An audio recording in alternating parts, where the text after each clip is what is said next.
This morning, tributes continue to pour in for the late President Jimmy Carter, his life dedicated to public service before and long after his time in the White House. He was an honest man. I think his legacy will be his honesty, his faith, and in politics, that's kind of rare today.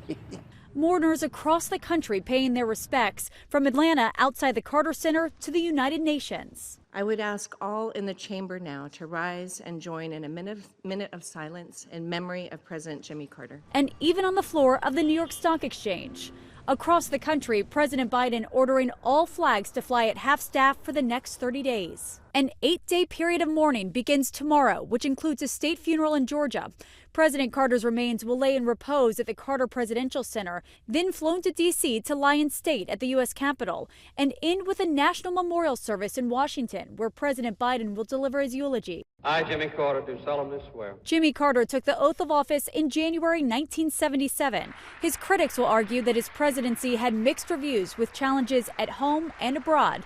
But there is much more agreement that his post-White House life was remarkable, building homes for the poor even into his 90s. And through the Carter Center, bringing fair elections and an end to diseases in places around the world. I think that planes impacted every facet of his life. I was talking to somebody this morning, and the thing about it is he always came home. He always came home.